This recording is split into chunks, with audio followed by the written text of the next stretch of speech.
folks, welcome to the Blacksmith Shop. I'm Lin Rhea from the Historic Arkansas Museum. And today we're giving our first try to something that we mentioned earlier, spurs.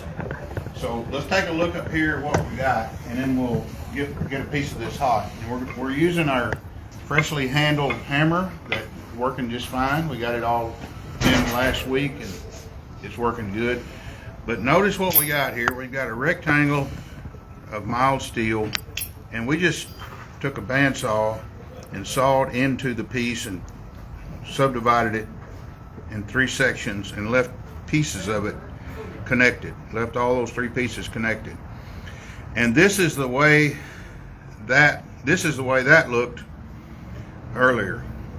And we folded those 2 outside pieces out and made a T out of it and drove those corners in, which was, it's always a little bit iffy and tricky, but I'll lay it on top, and that is the orientation that it goes.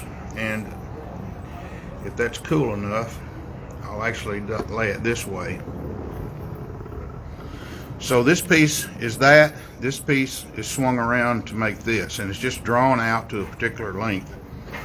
So we have the part here called the shank. We'll split that and flatten it, and there'll be a hole drilled and a rowel put in it if we choose to make it that style of spur. Now, remember, this is just hot. It's still warm, but it's just been forged. It has no filing, no cleanup work. We just kind of got it swung around there in position. So we'll see how this goes. But the next thing I want to do to this piece is flatten these ends, because there'll be 2 slits in that. So I'm going to flatten those ends, and then we'll look at it again. But let's get it hot. We'll bring it back to the end.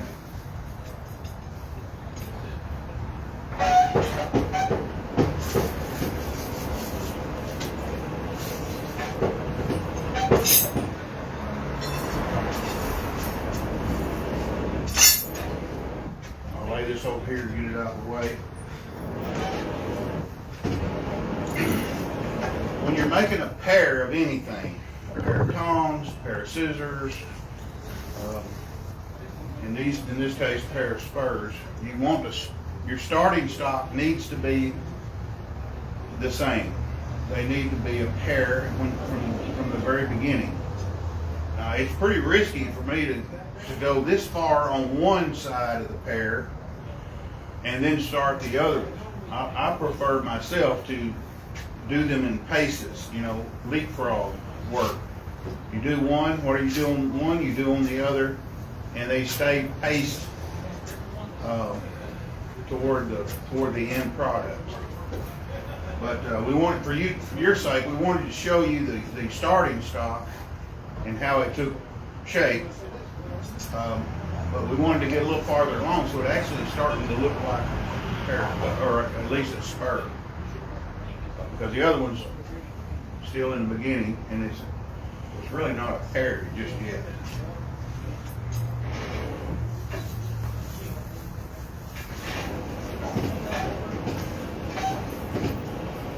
And this is once you get it drawn out, this is a small cross section of material, very small. So it heats up really quick, and it loses heat really quick. So you have to work fast. So I have to kind of have in my mind where I'm going with it. And on top of that, I have to work it really hot for it to move properly. So I have to be careful not to burn it.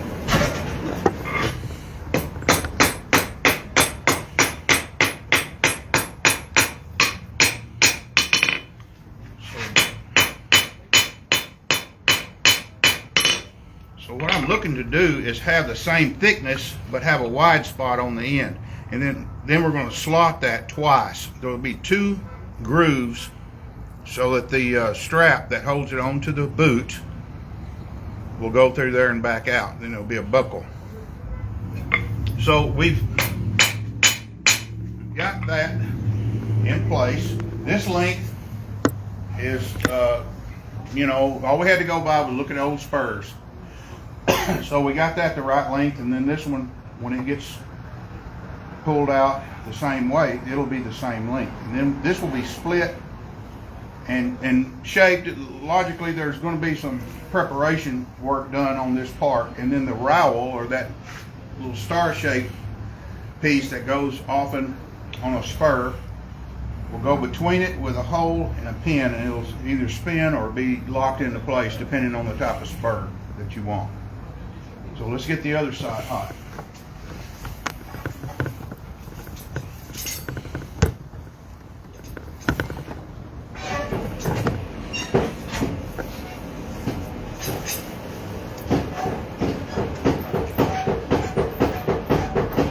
So I've already bunched up a little bit of material on the end. Just left a little stored material right on that end, and we'll widen it out. There may be some filing. I imagine there will be some filing to shape this thing up and make it look nice. And we'll remove all the sharp corners off of the band that comes around the boot, because those sharp corners will touch your boot and just makes a poor job of it. So we want to make it, even if it's a plain spur, we don't want it to do any damage to your boot.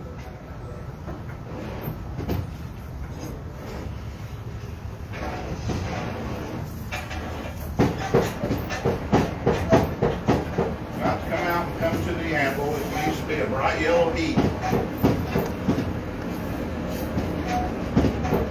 And notice the part of the hammer that I'm using is a cross peen, and I'm just barely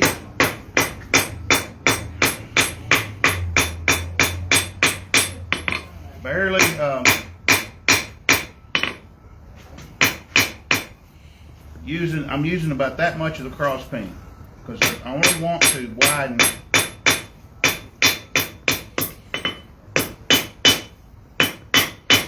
So this will be more defined when it's done. I'll make a slot. I'll have to make the chisel or the punch for that, and it'll be really small. So it has to be done quick, and then punch the slug out. So it's going to remove a little, but I don't want to remove much because there's not much material there to start with. So we're going to experiment and see what we can use. And we may end up throwing this away and starting again. I don't think so. I think it's working good. So far, it's working good. But anytime you start something new and never done it before, there's always a chance that you might make the wrong move, get your process, a sequence of moves down through the process.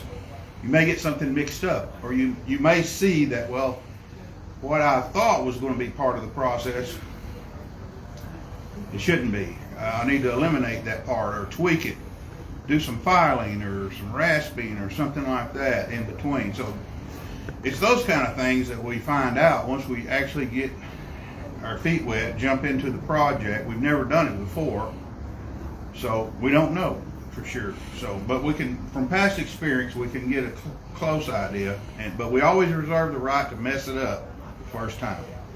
But we'll see. I think this is going to work. I have hopes. But we'll shine it all up, and eventually you'll get to see some spurs. But it might take a few weeks, because we're going to do this here in the Blacksmith Shop.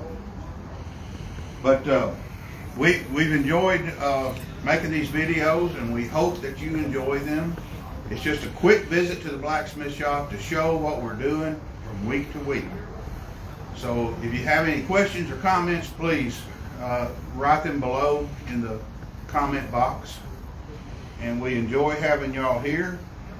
Enjoyed sharing what we're doing here in the shop. So again, the Historic Arkansas Museum, I'm Lin Rhea. We're glad you stopped in.